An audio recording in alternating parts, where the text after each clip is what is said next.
آج جو مسلمان پیسے والے ہیں وہ کتا پالتے ہیں، غریب کو نہیں پالتے۔ کتا کتنا مہنگا ہوتا ہے جانتے ہیں؟ 2 لاکھ کا کتا ہوتا ہے، اور اس کے پیچھے ڈاکٹر بھی ہوتا ہے، اس کے پیچھے نوکر بھی ہوتا ہے۔ کتے کی شادی بھی ہوتی ہے، اس میں بارات بھی آتی ہے، اور یہ بارات میں کون لوگ ہوتے ہیں؟ انسانی کتے ہوتے ہیں۔ حیرت کی بات آپ کو سنانے کے لیے جا رہا ہوں، یہی ہندوستان کے برابر میں ایک ملک ہے، اس کا نام ہے بنگلہ دیش۔ بنگلہ دیش میں مفت ساڑھی بانٹی جا رہی ہے، فری میں ساڑھی بانٹی جا رہی ہے۔ جتنی بھی غریب عورت تھی سماج کی سب آ گئی۔ اس بھیڑ میں 19 عورت کچل کر کے مر گئی، 19 عورت کچل دی گئیں اور وہ مر گئی۔ اس کو کیا ملا؟ ساڑھی نہیں ملی بلکہ کفن ملا۔ ہر سال ہندوستان میں 15 سے 20 ہزار لوگ ایڑیاں رگڑ کر کے غریبی کی وجہ سے مر جاتے ہیں۔ ہم کو جھوٹی شان دکھانے کے لیے پیسہ ہے، غریبوں کی جان بچانے کے لیے ہمارے پاس پیسہ نہیں ہے۔ آپ جانتے ہیں کہ جب آدمی کتے کو دیکھتا ہے، جوان کتے کو، تو وہ ٹانگ اٹھا کر کے پیشاب کرتا ہے۔ یہ راز کیا ہے میں آپ کو بتانے کے لیے جا رہا ہوں۔ آپ کتے کو دیکھیں گے وہ ٹانگ اٹھائے گا، پیشاب کرے گا۔ ٹانگ اٹھا کر کے کتا پیشاب کیوں کرتا ہے؟ کیونکہ وہ ٹانگ کو بچانا چاہتا ہے تاکہ پیشاب نہ لگے۔ لیکن اسی کتے کو آپ دیکھیں گے کہ پاخانہ اس کو زمین میں ملتا ہے، منہ سے اٹھا لیتا ہے۔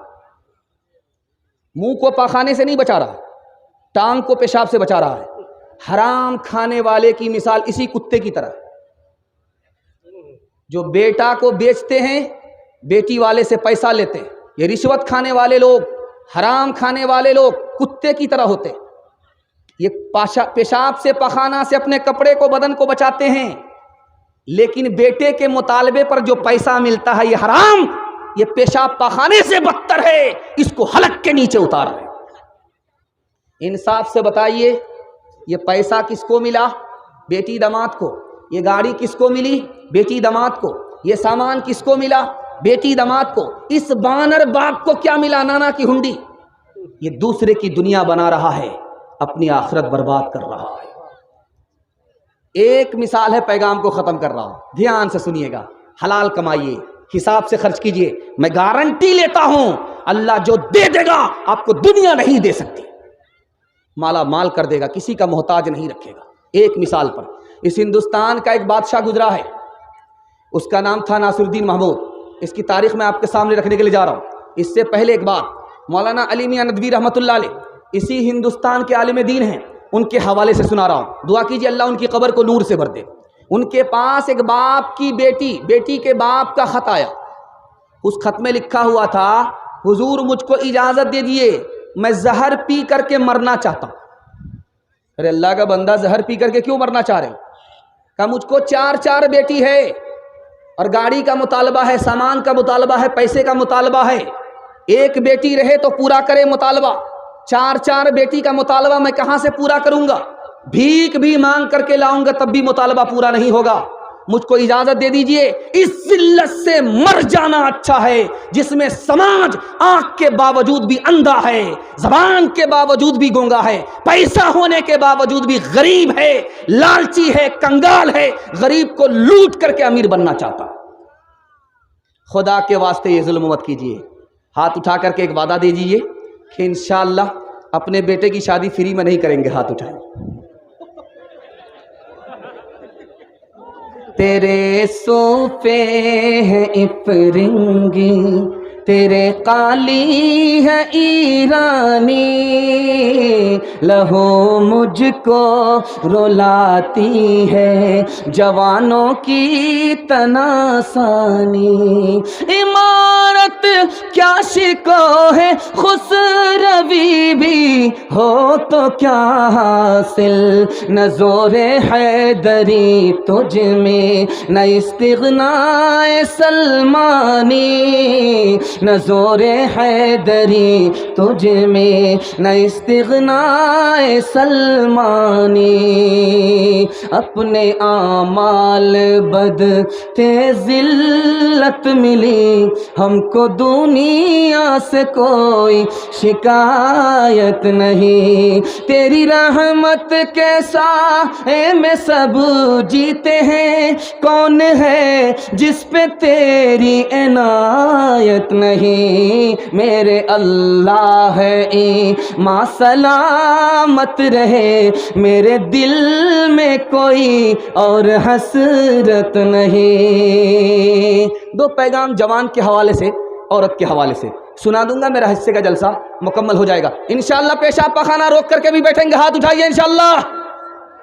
یہ غلطی مت کیجیے گا، نکل جائیے گا 9-11 ہو جائیے گا، دھیان سے سنیے، جلدی سے نکل جائے گا۔ یہ بستی ہے، اسی کے آس پاس میں کہیں قبرستان ہے، آس پاس میں کہیں قبرستان، بستی یہاں ہے، پیچھے قبرستان ہے۔ قبرستان کو ایک صحابی جب بھی دیکھتے تھے 2 رکعت پڑھ لیتے تھے۔ قبرستان سے گزرے 2 رکعت پڑھ لیا، قبرستان سے گزرے 2 رکعت پڑھ لیا۔ صحابی سے پوچھا گیا کہ آپ قبرستان دیکھ کر کے 2 رکعت نماز پڑھتے ہیں؟ کہ یہ جو قبر کے اندر مردہ ہے اس کے دل میں حسرت ہوتی ہے، کاش کہ مجھے بھی 2 رکعت نماز پڑھنے کا موقع ملتا اور میری نیکی میں اضافہ ہوتا۔ جانتے ایک تلوار ہوتی ہے، تلوار سے سر کٹ جاتا ہے، لیکن ہماری عمر کو تلوار سے کاٹنے والی کون سی چیز ہے جانتے ہیں؟ یہ رات ہے، یہ دن ہے۔ جیسے رات کٹتی ہے میری عمر کو کاٹ دیتی ہے، جیسے ہی دن گزرتا ہے میرے زندگی کے حصے کو کاٹ دیتا ہے۔ دھیان سے رکھیے گا، تیسرا نمونہ آپ کی خدمت میں آ رہا۔ 2 ٹنکی ہوتی ہے، ایک میں ٹوٹی ہے، ایک میں ٹوٹی ہے ہی نہیں۔ جس ٹنکی میں ٹوٹی ہے اس کو کھولا گیا، پانی نکلا، اور جب پانی نکل گیا تو بند کر دیا۔ اس ٹنکی کا پانی بچا ہوا بھی ہے، خرچ ہو رہا، بچا ہوا ہے، خرچ ہو رہا، بچا ہوا ہے، خرچ ہو رہا۔ ایک ٹنکی ایسی ہے کہ اس میں ٹوٹی ہی نہیں ہے، پانی رس رہا ہے۔ یہی ہماری زندگی کی مثال ہے، وہ رس رہا ہے، رس رہا ہے۔ آج بچپن میں ہے، کل جوان ہوں گے، اور آج جوان ہے، کل بوڑھے ہوں گے۔ اس کے بعد آخری اسٹیج قبر ہے، اس کے بعد حشر ہے۔ حشر میں خدا کے سامنے کھڑا ہونا۔ زندگی دی کہاں آباد کیا، جوانی دی کہاں برباد کیا، مال کہاں سے کمایا، علم کے مطابق کیا عمل کیا۔ دھیان سے رکھیے گا، بہت دھیان سے اس کو سنیے گا جو میں آپ کو سنانے کے لیے جا رہا ہوں۔ جب تک جوانی ہے تب تک زندگانی ہے، جیسے ہی جوانی گئی زندگی ختم ہو گئی، اب کچھ نہیں ہے۔ آپ دیکھ لیجئے، سب سے طاقتور، پاورفل جو سرمایہ آدمی کے پاس ہے وہ جوانی کا ہے۔ جوانی گئی زندگانی گئی، لیکن جوان کو شیطان 2 دھوکہ دیتا ہے۔ پہلا دھوکہ کیا دیتا ہے؟ اس کا ارادہ ہوا مجھے نیک کام کرنا ہے، تو شیطان کہتا ہے یار جلدی کیا ہے، نیک کام کرنا ہے نا، کل کرنا، کل کے اوپر ٹال دیا، وہ نیکی گئی ہاتھ سے۔ شیطان دوسرا دھوکہ دیتا ہے جوان کو، اے جوان گناہ چھوڑنا ہے صحیح بات ہے، لیکن آج کر لو کل توبہ کر لینا۔ جوان پھسل گیا، اس کے ہاتھ سے نیکی بھی گئی، اس کے ہاتھ سے توبہ بھی گیا۔ یاد رکھو، میں اپنے جوانوں سے کہتا ہوں، مکیش امبانی دنیا کا 3را ارب پتی ہے۔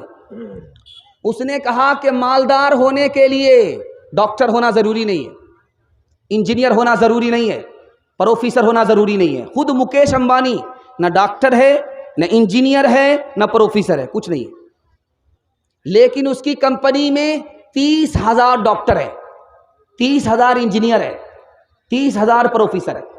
اس نے کہا مالدار ہونے کے لیے ڈاکٹر ہونا ضروری نہیں ہے، مالدار ہونے کے لیے اتنا ضروری ہے کہ آدمی کو وقت برباد ہونے سے بچا لے، آدمی وقت کو برباد ہونے سے بچا لے، اس سے بڑھ کر کے کوئی مقدر کا سکندر نہیں ہو سکتا۔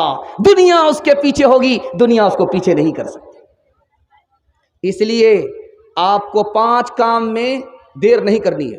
مہمان آئے اس کو جلدی سے کھلائیے، توبہ کا خیال آئے جلدی سے توبہ کیجیے، لڑکا بالغ ہو جائے جلدی سے نکاح کیجیے، نماز کا وقت ہو جائے جلدی سے نماز پڑھیے، جنازہ اٹھ جائے جلدی سے دفن کیجیے۔